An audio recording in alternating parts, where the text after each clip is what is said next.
Hey, everybody, welcome to your Money Map, sponsored by the Alliance for Lifetime Income. I'm your host, Jean Chatzky. Thanks so much for coming along for this conversation today. It is going to be a good one, and I know this because when I go out and I give talks, when I give speeches, which I do frequently, I always make sure that there is a Q&A period. It's my favorite part because I get to hear what's on everybody's mind. And one of the top three questions that I get asked, one of the questions that I get asked pretty much every time I go out is, how do I find a financial planner to help me? How do I find a person who is the right fit with the right skills at the right fee? What kind of questions do I have to ask them to make sure that they are not just qualified, but in sync with what I am looking for from my financial life? We're going to talk about that today. And the reason that we're going to talk about it is because only about 35% of the people in this country work with financial planners. I think many more actually think about it. Many more would actually like to, but there is this perception that they are only for the very wealthy, that many of us don't make enough money to qualify to handle to hire a financial planner, or that if we do, it's going to break the bank. And neither of those things are true, particularly these days. In part, that is thanks to the work of people like my guest, Michael Kitces. Now, Michael gives himself the title of Chief Financial Planning Nerd at Kitces.com, which is a site that is dedicated to advancing knowledge in financial planning and helping to make financial advisors better and more successful. But he wears a lot of other hats as well. He is the head of planning strategy at Buckingham Wealth Advisors. He is the co-founder of the XY Planning Network. He is the host of the Financial Advisor Success podcast, and so on and so forth. And he's also, I think, one of the people that we can really credit with bringing financial advice to the masses and financial planning to the masses. If you've got a question for me or for Michael as we continue this conversation, as always, please put it in the chat. We have people already there saying hello. Hi to Gerard. And welcome to the show, Michael Kitces. Awesome. Thank you so much, Ian. Appreciate the opportunity to join you today and get to nerd out a little on financial planning and finding an advisor. So the statistic that I cited at the top, 35% of people estimated work with a financial planner. That actually sounds high to me. Why do you think the number is what it is? So I think there are a couple of drivers of this. First, just I feel like there's this asterisk we have to give at the high level. When I even look at this consumer research sites like this, how many people work with a financial advisor? I've sort of got this question how are we defining advisor? Because that label actually gets thrown around in a lot of different ways. If you look at it from our industry perspective, many decades ago, there were insurance agents that sold insurance. There were stockbrokers that sold stocks in your portfolio. There were investment managers who would manage the whole portfolio. There was this small standalone group that would literally just give you advice and charge you for advice. And now they're kind of all in one big messy bucket. The industry got rid of all those labels over the past 20, 30 years. We just call everybody a financial advisor. But it's challenging because not all of them are literally financial advisors by sort of legal status and registration. Some are legally still salespeople that represent a company selling a product, and others are actually advisors literally in the business of getting paid for advice. And so I struggle a little with some of these surveys, even just understanding who's calling what a financial advisor at this point. So when you call somebody a financial advisor, and is there a distinction between a financial advisor and a financial planner? What do you mean? So when I refer to people as financial advisors, we made up our own word. I call them financial advisors because I think these is people who are just literally in the business of giving advice and getting paid for advice, as distinct from selling a product, selling insurance products, selling an investment product, getting paid to distribute a product in some way, shape, or form. It's sort of the like, I can get advice about what to eat from a nutritionist, or I can get advice about what to eat from my butcher. Both give me some guidance about what to eat, but my butcher's probably just going to recommend whatever the best cut of red meat is. But I'm never going to hear red meat might not be for you and isn't a good idea in your diet. My butcher's going to tell me the best cut of red meat to get. It is a form of advice about the particular cut to buy. But if I want nutritional advice, I really need to go to someone who's a nutritionist, who's in the business of getting paid for nutritional advice. So I characterize advisors as the people who are in the business of giving advice. They're getting paid for their advice. That means you're paying them some kind of fee in some way, shape, or form for advice. They're not compensated by the products that they sell. And that's how I define the domain in the first place, which frankly probably just makes your numbers worse, because a lot of people, I think, call their person, their money person, their financial advisor, who might actually really be operating in a sales capacity. The number of people who I think really, really work with an advisor is unfortunately probably an even smaller percentage. Well, and I think it gets complicated in part because the lines blur, right? Yes. If you are working Yes. with somebody, and we're going to dig into the different ways that advisors or advisors get paid these days.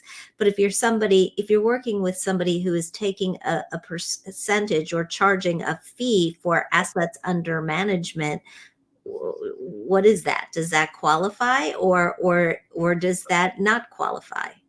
So I would frame anyone who's getting paid a fee as someone that qualifies under an advice to me. I mean, just for better or worse, you are paying them. No one else is paying them to make a thing happen for you. Like, you're paying them in direct response to whatever you're receiving. Now, within that domain, yes, some advisors charge a percentage of a portfolio. Portfolio management at that point is kind of a core service for them, because that's a big piece of what you're paying for. Some advisors only give advice on the portfolio and charge for that. Some advisors give a more holistic advice offering. So we'll call those planners. They do more than just the portfolio. They're trying to cover their full scope. Some of them do that along with portfolios and might still charge an investment management fee.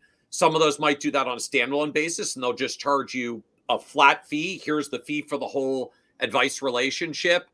Don't really care what you do with your investments. It's just one item in the bucket. So we carve ourselves up. I'll say that, like, we from the advisor domain, we carve ourselves up into a lot of subsegments, which to me gets to a version of figuring out what you want or what you're looking for in the first place. And I'm sure we'll get more into that discussion in a moment. But, some of us, like, I'd really like someone to handle the portfolio stuff. I don't like doing that. I don't want to do that. I've tried that and I wasn't good at it.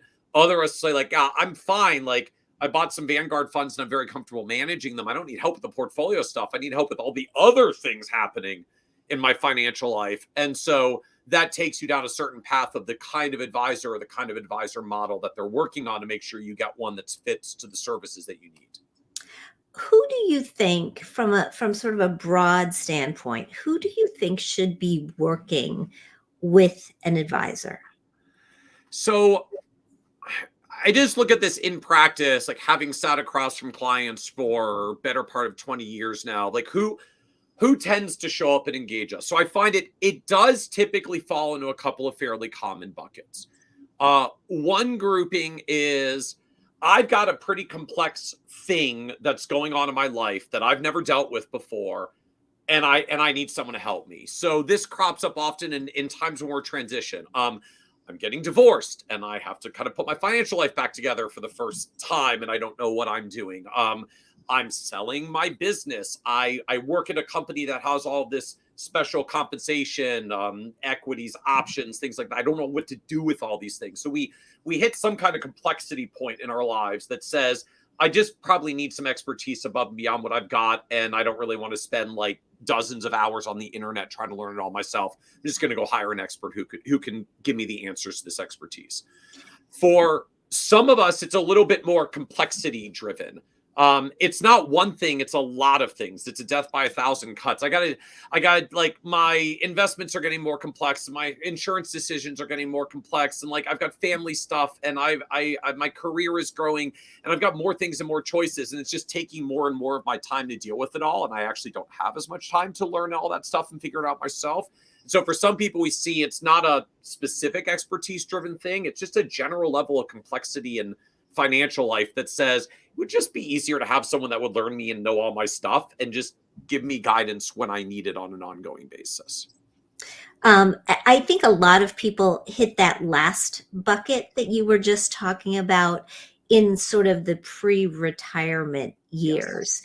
There's this, we know, and we talk a lot on this show about the fact that we are headed to what the Alliance for Lifetime Income likes to call peak 65. The fact that next year, more people will turn 65 every single day than ever before. 12,000 baby boomers a day. And the challenge facing people as they roll out of the accumulation phase and Mhm. into the, oh my God, how do I make my money last as long as I live phase Yep. is one that I don't think that we've gotten the sort of DIY information that we need to do it ourselves, which is thrusting a lot of people into this bucket where they feel like they need that advice. Absolutely. Retirement transitions have very long been a domain of financial advisors. In part, there's a bunch. I mean, it really hits a lot of these buckets. There's a bunch of specialized expertise scenarios. Like, I've got to make this like once in a lifetime Social Security decision and not do it wrong. I've got some very specialized health insurance transition needs, especially if I'm retiring before Medicare and I got to do like work, then between work and Medicare. Then I've got a lot of Medicare decisions. The complexity of all of it ramps up because now I've got individual accounts and retirement accounts and Roth style accounts, and I've got to draw amongst all of them. And maybe I've got pensions or Social Security or real estate income, like all these different pieces that mix together. That creates a complexity piece. And for some folks, we see particularly moving into retirement phases. One of the biggest reasons that we end up working with a lot of clients in the retirement phase is simply a couple that comes and says, "Look, I do this." Whoever the primary money person is, because most of us in couples that falls to some person. Money person says, I can do this. I've done this for my spouse and I for 20, 30, 40, 50 years, but I won't be here forever.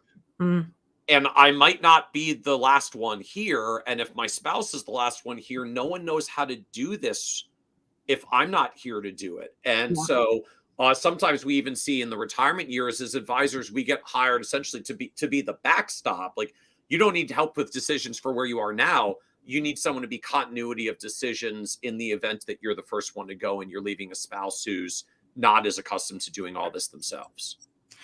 There's a big group of Americans who, and I was looking at statistics on the economy for a presentation earlier this week, and saw that the net worth, the average net worth of the American family household has really grown since 2019. It's up about it jumped about 37% from 2019 to 2022. And it puts a lot of people into this bucket where they've got Yeah.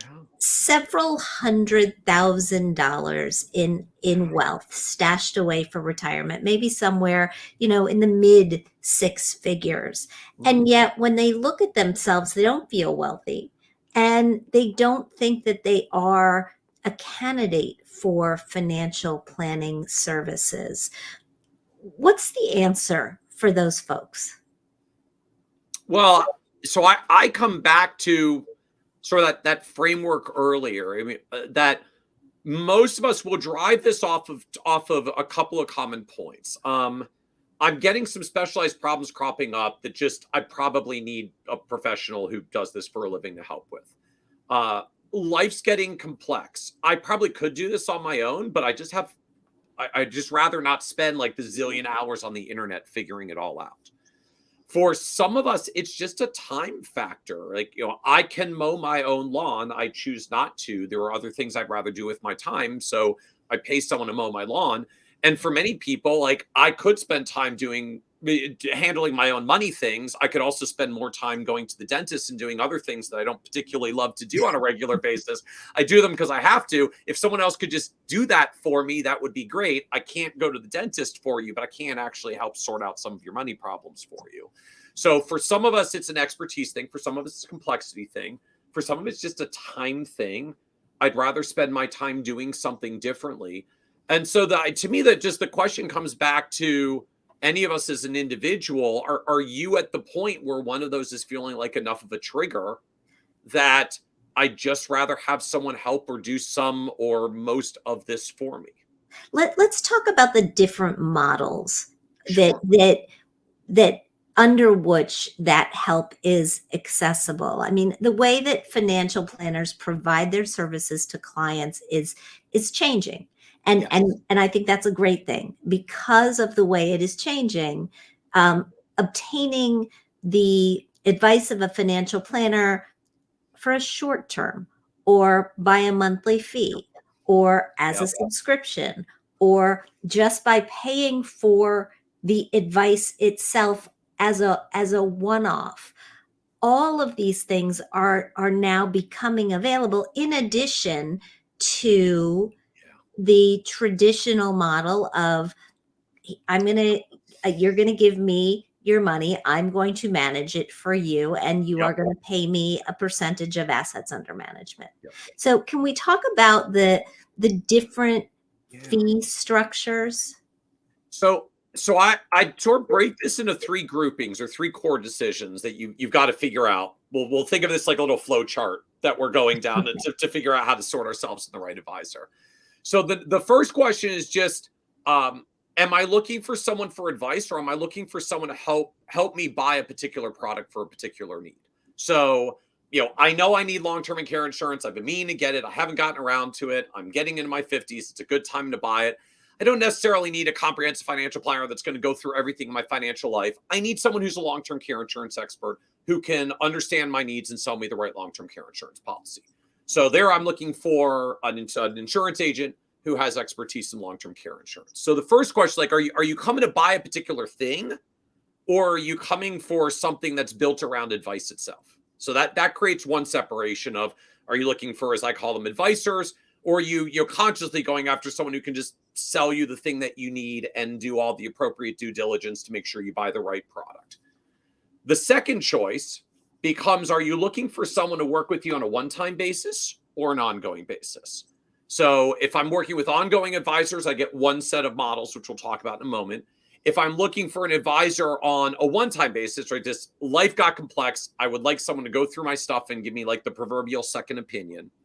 At this point, typically for advisors, you're either looking for an advisor that works on an hourly basis or a project fee basis. So some of us will say like it's $250 an hour and we'll just do whatever work you need. Some might say, well, we've got a process that we go through. We analyze these 7 things. It's going to take a couple of weeks. It costs $2,000 or $4,000 or whatever it is. Candidly, that's usually just a packaging of hours. The way project planners work is we figure out how many hours it's going to take and we quote it as a project fee.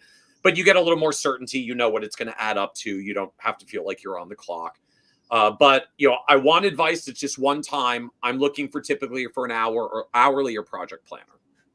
When I say no, I really want someone ongoing, right? I want to be able to go back to them and not have to re-explain my situation, right? Any of us who have dealt with something like an ongoing health issue, it's really aggravating to have to explain your health issues every time you go see a new doctor. It's really nice to just have like the doctor who knows you and knows your situation. You just say like, now this is hurting. And they say, oh, well, here's what's going on, because they know and understand our situation.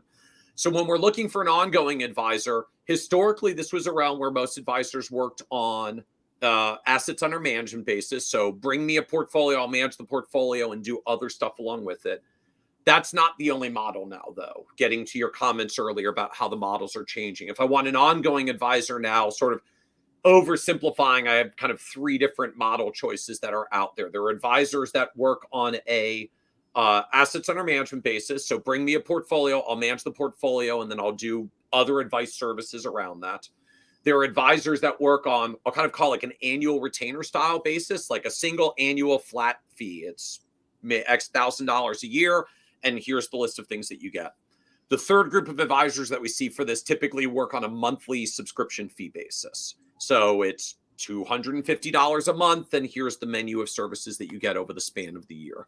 They don't necessarily add up to be materially different dollars, just the reality from our advisor end. Like, we have to charge a certain amount in order to operate our businesses and do what we do.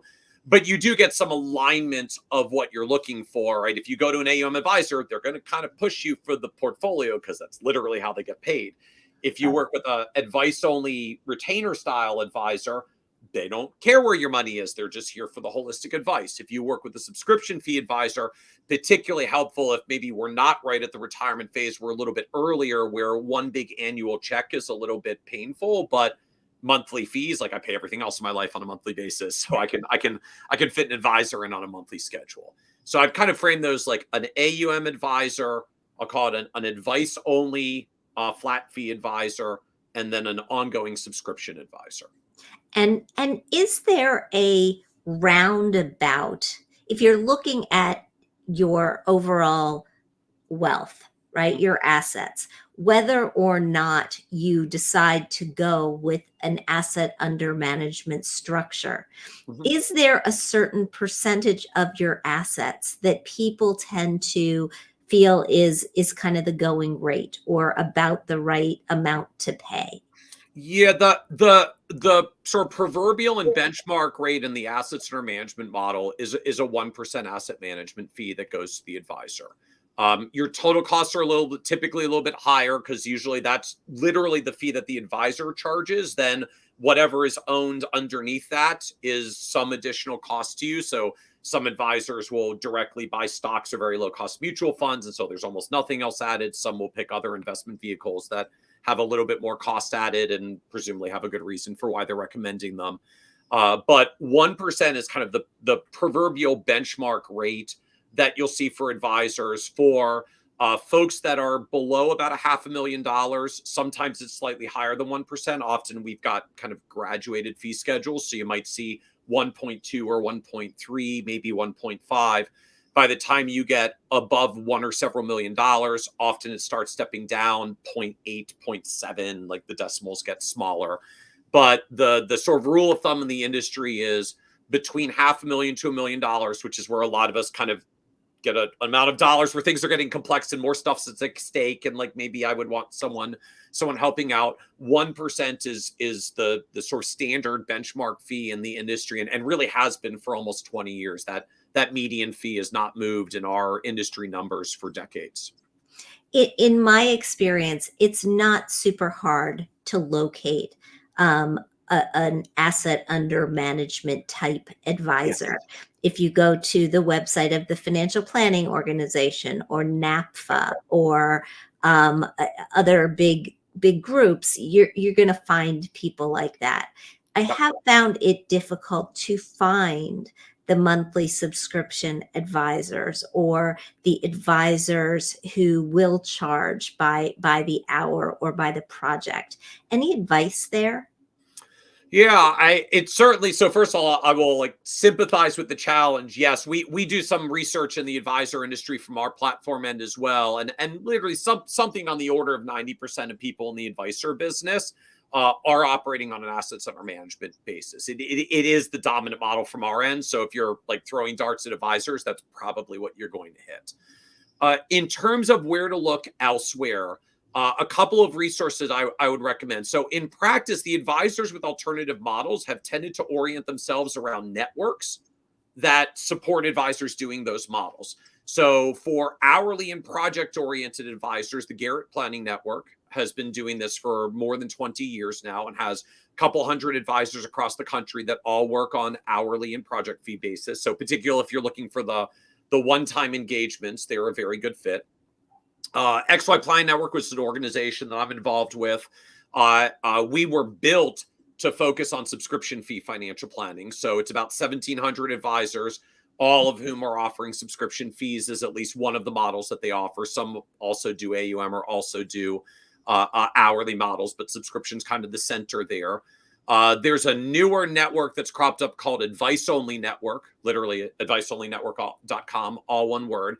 That's just for advisors that do primarily ongoing flat fees, no investment management. So this is like, I don't want someone to help my portfolio. I want to do the rest of the stuff, which again, nothing wrong if you want to outsource your portfolio, but it's easy to find someone to outsource your portfolio. It's actually a lot harder to find someone who will just give you the advice and not want to work with your assets as well. So Advice Only Network built around how to find those advisors in particular.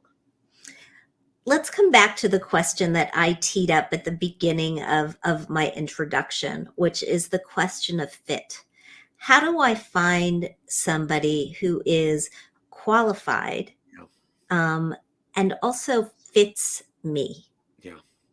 So I look at this across again a couple of domains. The first is just that core question around am I looking for a salesperson or am I looking for an advisor? Right? Advisors get paid fees for a set of services that they provide to me.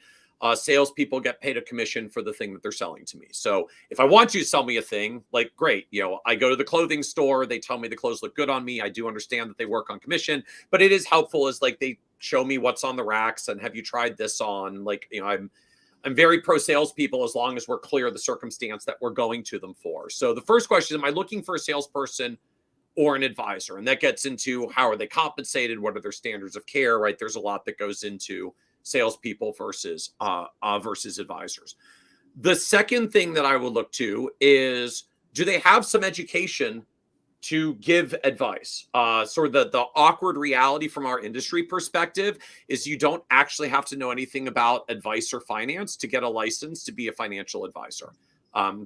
Unfortunate statement about my collective industry and profession, but that is the reality. So almost anybody who's got education to be a financial advisor, it was voluntary on top, which means you have to ask. So you're typically looking for a degree in financial planning and or certified financial planner CFP designation is a good benchmark. There's a lot of other more specialized advanced designations beyond that, but I would start there is degree in financial planning and or certified financial planner designation. That's kind of my education marker. The next thing I look to is my expertise marker. So do you work with people like me and actually understand the problems of people like me? Because a lot of us as advisors, we get trained to analyze client situations, solve problems. So I can figure out almost anybody's situation. But if you're not a typical client for me, I'm going to spend a lot more time on it, which means I might not be as good at it. And I'm probably going to charge you more because I have to actually spend some time figuring it out myself. So asking the advisor, like, what types of clients do you typically work with? Tell me about how they're clients like me that you've worked with and what you did for them, right? Just can they demonstrate not just they have a general level of advisor education, but do they have expertise in people like you?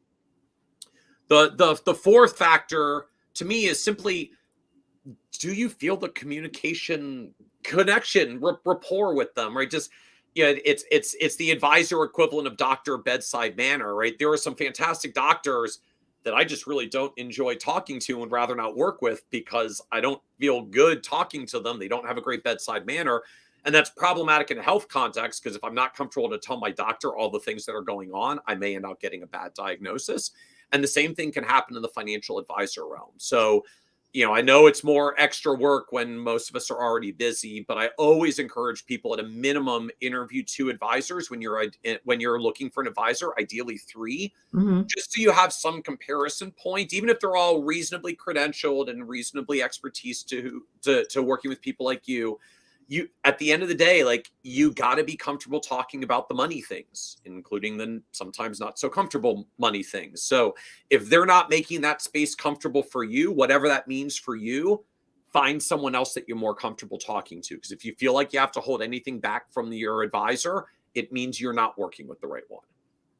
Yeah, I totally agree. You mentioned the more specialized designations. There are a lot of them. I've seen, I mean, some of the more common have to do with divorce, right? There's a certified divorce financial planner. There are people who are certified in things that are specific to retirement or elder care. What do you make of these extra layer So, this extra layer of designations? so the irony to me, again, I'll sort of speak from the industry hat that I wear. The proliferation of designations in our space is both the best thing to happen for consumers and the worst thing to happen for consumers all at the same time. Because it's sort of overgeneralizing a little, there's two types of designations that are out there. And I find they basically kind of revolve around CFP marks as a benchmark.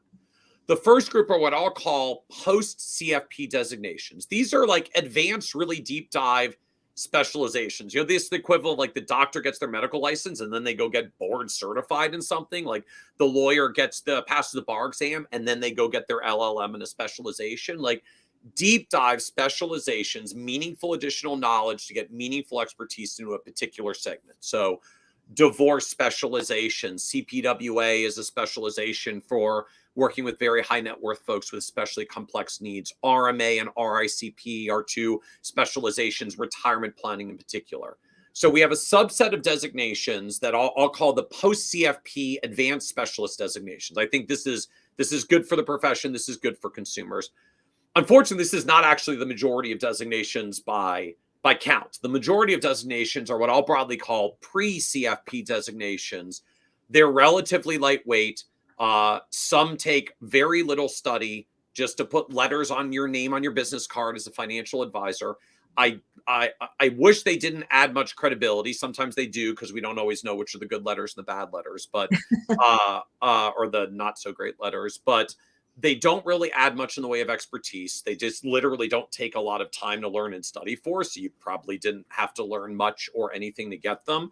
One of them, which has fortunately been shut down, was literally put out by an organization called Designation Depot, which I think kind of says all the things that name would imply.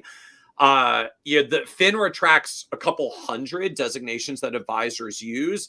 And we have the list down to about 20 to 30 of them that we think are really credible post CFP designations, which unfortunately is like 10 or 20% of them. So that's kind of the double-edged sword to me. I do think advanced education is a fantastic thing, right? We carry a lot of weight in the advice that we give to our clients. We should know what the heck we're talking about, and advanced studies are positive in that. Unfortunately, it's just literally not the majority of designations that are out there. Most, unfortunately, are lighter weight. Two other places people are getting information these days. The first is AI, the second is social media. Yep. There is a school of thought that AI can be helpful with financial planning. Where do you fall on this? I have to admit, I worry a lot about this and sort of consumers trying to access AI tools. And that's nothing to be negative for AI or even try to just like protect our proverbial turf as financial advisors. Just I look at this relative to conversations over the years with clients. AI is particularly good when you know the exact question to ask and you just need it to comb through reams of information to get you an answer. Right? Like I'd rather not look something up in the encyclopedia. I'd rather just ask AI and have it give me the encyclopedic answer because I know what question I'm asking. The problem is we don't always know what question to ask, right? In an AI sense, literally, like people try multiple different prompts to figure out the right version of the question to ask for the AI to give them the answer that they want, right? Prompt engineer is now a job that pays very well to figure out the right version of the question to ask the AI. And that's for people who do it for a living. So for the average person that isn't necessarily even certain that this is the right question to ask, if you don't know if it was the right question to ask, you don't even know if you got the wrong answer back from the AI, and you can go down a very problematic road. Even aside from just the like specialized, oops, I didn't ask the question the right way, so it didn't give me the right technical answer. Sometimes just we're not even clear on the questions to really ask because no one's challenged us on some of the goals that we've got. So for instance, like we'll have a client come in and say like, hey, I'd like to retire at 65 with $1 million. Like, cool, that sounds great. Like I'm good at financial planning. I can help you figure out how to get from where you are to there. But like I'm just curious, why $1 million? I mean, that's like a remarkably round number. Did you actually do the math and it turned out to be exactly $1.00 million? We're like, well, no, I kind of estimated. Cool. If we could do the analysis and show you how you could retire with $800,000, would that be okay? Oh, well, yeah, that would be better. That's even easier to get to. Or well, you also said 65. Like, is that for a specific reason? It's like, well, no, Right. yeah, my father retired at 65, so like I seems like I'd do it as well. Like, if I could show you I retire at 62 and optimize your Social Security, would that be better? Well, yeah. Well, if I could show you how to retire at 60 and do part-time consulting work back to your former industry, fraction of the income, but it bridges your income gap until your spouse's Social Security begins and RMDs begin. If I could show you how to do that and you could retire with $650,000 at age 60, would that be better than $1 million at 65? Like, well, yeah, it's like 5 years of my life back. That's amazing. Like, well, cool. The AI doesn't ask you those things. If you go No. and tell it, like, what do I need to do to retire at age 65 with $1 million? It may dutifully do some math and come back to you with an answer. But the question was, like, why'd you pick 65 and why'd you pick a million? Let's talk about that first, because I can literally change the trajectory of your retirement the rest of your life with a 20-minute conversation around that. But that takes a conversation with a Yeah. human being, with a professional who's kind of seen this a few times and can help you reshape to something better. And so the to me, the whole framework around AI presumes we all know exactly what our goals are and we can articulate them perfectly. And that's not really actually the case for most of us. The truth is, a lot of us are just kind of figuring out how this life thing goes as we go, Right. still, and as we approach retirement. Yeah. So, No, I where's your totally understand what you're saying, because this is why I have a problem with young reporters who ask questions via email, because there's no back and forth. When you're uh-huh. asking a question of a source via email, you don't know if you're asking the right question or if the Uh-huh. answer that you get is going You, to make you realize that you asked the wrong one. yeah, And now you have to back it up you and you ask can't the hear right if they one. pause, right? There's difference Yeah. like they answer it in a second, or like they take a minute to answer it, or they like jumble over their words, then eventually get to that answer, but clearly they were going somewhere else first. Like you need that conversation. Just you learn so much, you figure out so much in that conversation. Some of us literally figure out where we're going by talking through it. So to Yeah. me, just AI misses all that. You know, it's kind of like saying, if I have a better calculator, can I figure out how to retire earlier? I'm like, well, if you know exactly what your retirement goals are, the calculator will math it for you very, very effectively. But I can't get good retirement advice from a calculator. It just calculates. Yeah. And AI to me is kind of a super fancy version of the calculators. Like, I love more powerful calculators. I like playing with numbers and data. That's what I do for fun. But calculators only work if you know what to type into it in the first place. And AI to me is not different in that context. Do you find people getting good advice on social media? I know that on your blog you shared a recent survey that indicated that a lot of people are actually coming to their financial advisors to sanity test this information that they're getting on TikTok. I Yeah. mean, where do you fall on financial advice on social media? So the short answer to me that there's no, I don't have a problem with financial advice on social media. I have a problem with who's giving, certain people who are giving the advice on social media, which really just comes down to, look, if social media is the channel by which you listen to experts, cool. If you can find an expert that's broadcasting all the information you need and you can get on social media, you don't need to pay them. Like, more power to you if you feel like you're getting enough to apply it to your situation. My question is, do they really actually have the expertise? Do they really actually have the knowledge?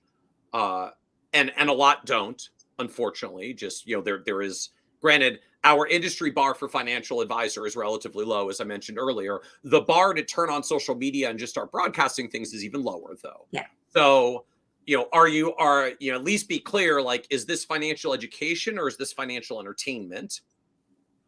Not to knock entertainment, but I'm not going to bet my life savings on it. Does this person really have the expertise for the kinds of advice they're giving or not? And in practice, that would knock a lot of people out of our social media advice realm, but not all. I think there is still fundamentally a limitation of social media, or it's a broadcast medium. No one's giving advice specific to you.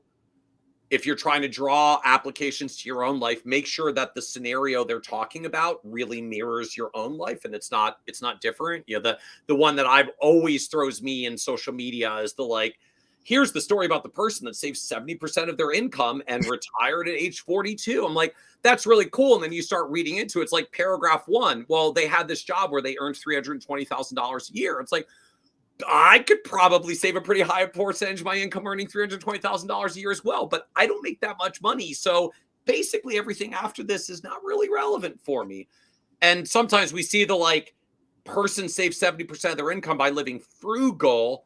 And you sort of miss the part of like, oh yeah, frugal for them meant living on $10,000 a month because they make so much money that's how much they spend after saving 70%.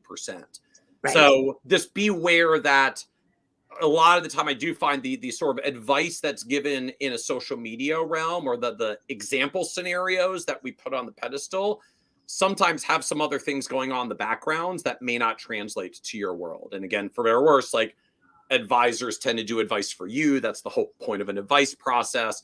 Social media being a little bit more of a broadcast medium, you got to make sure it's a real expert, and you got to make sure when they're talking about something, it's actually applicable in your life and circumstances. Personal finance is more personal than finance. Yes, as Tim says. Absolutely. Michael, this has been so much fun. Thank you so much for a great conversation. Where can the listeners here find out more about you?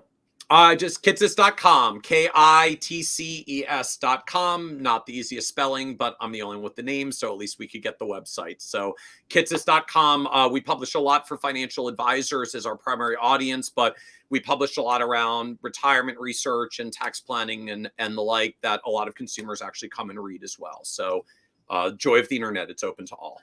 There you go. Well, thank you for doing this. Have a good rest of the week. Thank you for watching, everyone. If you're looking for more information from us, you can always find it at protectedincome.org. And for more information on this conversation specifically, protectedincome.org/Kitces. Thanks, Michael. See you soon. Bye, everybody. Thank you.